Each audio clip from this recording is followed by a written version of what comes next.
माननीय उद्धव ठाकरे साहेबांनी काल सगळ्यात आधी व्यक्त केलेलं. आदित्य ठाकरे यांचा वाढदिवस होता, त्याने वाढदिवसाचा कार्यक्रम रद्द केला. मन, हृदय, संवेदना आम्हाला सुद्धा आहेत ना, म्हणून तर आम्ही हे सगळं करतो आहोत. आणि आमचंही हृदय जळत आहे ना. 241 अधिक डॉक्टर्स आणि वैद्यकीय विद्यार्थी यांच्या मृत्यूनंतर महाराष्ट्र हळहळतो आहे. महाराष्ट्र का अख्खा देश हळहळतो आहे. ते गुजरातला झालं म्हणून आम्हाला दुःख नाही असं नाही. गुजरात आमचंच आहे, आमचेच बांधव आहेत ते. विजय रुपानी आणि आमचे व्यक्तिगत संबंध फार उत्तम होते. दिल्लीमध्ये ते माझ्या शेजारी राहायचे. त्यांच्या पत्नी कोकणातल्याच आहेत. आम्ही म्हणजे फार चांगले संबंध होते त्यांचे आणि माझे. विजयभाईंचे फार सज्जन माणूस होता. आम्हाला दुःख आहे ना. हे जे बदरुद्दीन आणि त्यांचं कुटुंबीय वारलं, मी त्यांना ओळखत होतो. इस्लामिक स्कॉलर्स आहेत, फार मोठं काम केलं आहे त्यांनी मुसलमानांच्या जीवनात सुधारणा आणण्यासाठी. असे अनेक लोक आहेत. हे जे कॅप्टन सबरवाल आहेत ते आमच्या पवईचे आहेत. कॅप्टन सबरवाल पवईचे आहेत.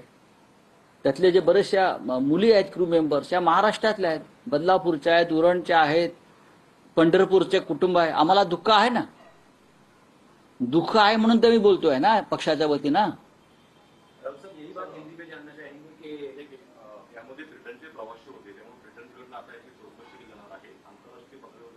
अहो 57 ब्रिटनचे प्रवासी आहेत, 7 पोर्तुगीज प्रवासी आहेत आणि 1 कॅनडाचा प्रवासी आहे.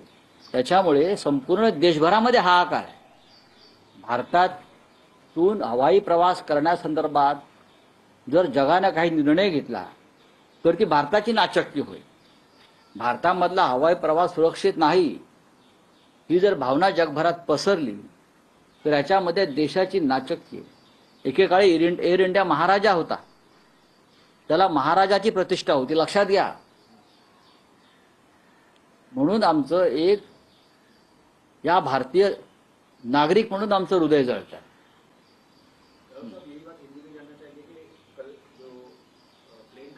बहुत ही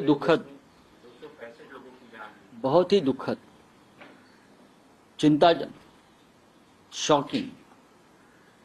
30 सेकंड में एक ड्रीम लाइनर, सबसे सुरक्षित हवाई जहाज इस विश्व का माना जाता है, वो हमारे आंख के सामने उसका टेक ऑफ होता है और हमारे आंख के सामने क्रैश होता है. टेक ऑफ और क्रैश में 30 सेकंड का सिर्फ अंतर है, वो हम देखते हैं. मेडिकल स्टूडेंट की जो इमारत है उसके ऊपर वो गिरता है. 24 डॉक्टर